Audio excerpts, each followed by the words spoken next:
ఓం మనము గాయత్రి మంత్ర జపము లేక భగవంతుని ధ్యానము సంధ్యావందనము అనగా బ్రహ్మయజ్ఞము చేసే ముందరగా ఆచమనము చేయాలి, అంగస్పర్శ చేయాలి.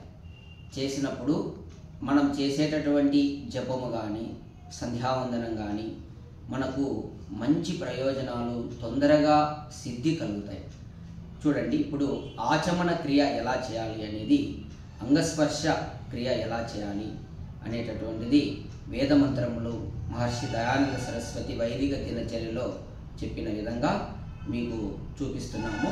ఫస్ట్ ఒక చిన్న గ్లాసులో జలం పోసుకొని తర్వాత ఉత్తరినడ్డుతో ఇలా చెంచాతో నీరు తీసుకోవాలి, కుడి చేతిలో పోసుకోవాలి.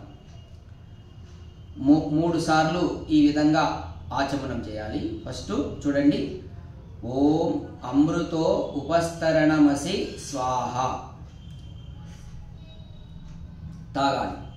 దీని యొక్క భావార్థం చూడండి. ఓంకారము పరమాత్ముని యొక్క దివ్యమైన నామములలో ముఖ్యతమము.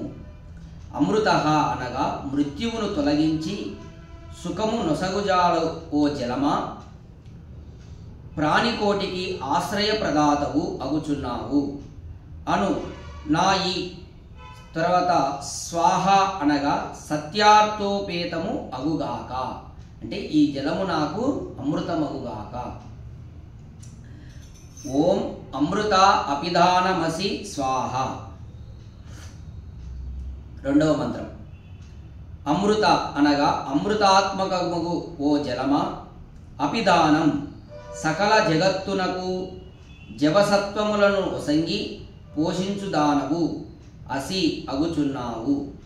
మూడవసారి, ఓం సత్యం యశః శ్రీర్మయి శ్రీహి శ్రేయతాం స్వాహ. పరమేశ్వర, నా యందు సత్యము, కీర్తి, శోభ, లక్ష్మియు శ్రేయతాం స్థిరముగా నివసించుగాక. చూడండి ఎంత విశాలమైనటువంటి అర్థం ఉందో.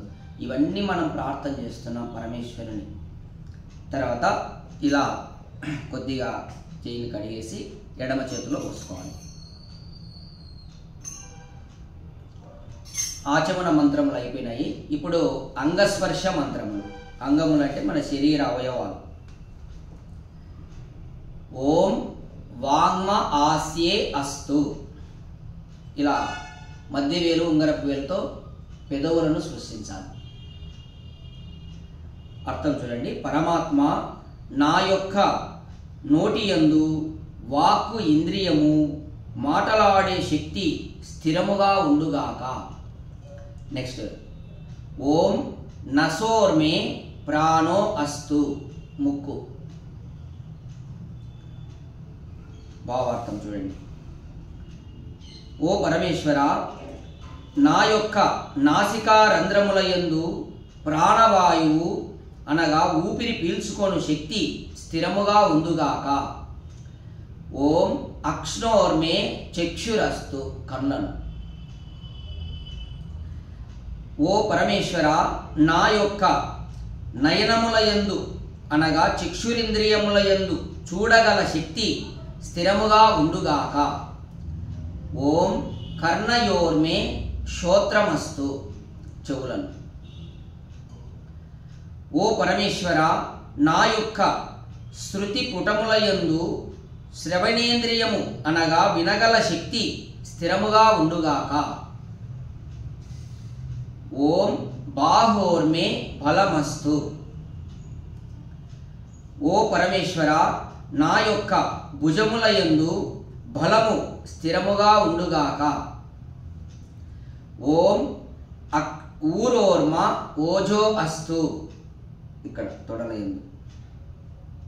ఓ పరమేశ్వర, నా యొక్క తొడల యందు పరాక్రమము స్థిరముగా ఉండుగాక. ఓం అరిష్టాని మే అంగాని తనూహు తన్వామే సహసంతు. అంతా శరీరం అంతా ఇలా మొత్తం చిలకరించుకో. ఓ పరమేశ్వర, నా యొక్క శరీరముతో పాటు అవయవములు అలాగే రోగములు అన్నీ కూడా దూరమగుగాక. ఇలా మన శరీరంలో అంగములలో ఉన్నటువంటి రోగాలు ఏవైనా ఉంటే అరిష్టములు అవి దూరమగుగాక అని చిట్ట చివరిది ప్రార్థన చేసి, ఇంత విశేషమైనటువంటి అర్థము ఈ యొక్క ఆచమన మంత్రములు అంగస్పర్శ మంత్రములకు ఉన్నది. ఇది ఖచ్చితంగా గాయత్రి మంత్రం జపం చేసేటటువంటి వారు, భగవద్ ధ్యానం చేసేవారు ఖచ్చితంగా ఈ ఆచమనము అంగస్పర్శ మంత్రములు చేసిన తర్వాతనే చేస్తే వారికి తొందరగా సిద్ధి కలుగుతుంది. ఇది చేయకుండా చేస్తే నీ మనస్సు పారిపోతుంది, నీకు సిద్ధించదు. కావున అందరూ ఈ ఆచమన మంత్రాలు ఈ వీడియోను చూసి నేర్చుకొని ఆ విధంగా మీరు చేసి ధ్యానంలో కూర్చోండి, సంధ్యావందనం చేయండి, తర్వాత జపం గాయత్రి మంత్ర జపము చేయండి. ఓం తత్సత్.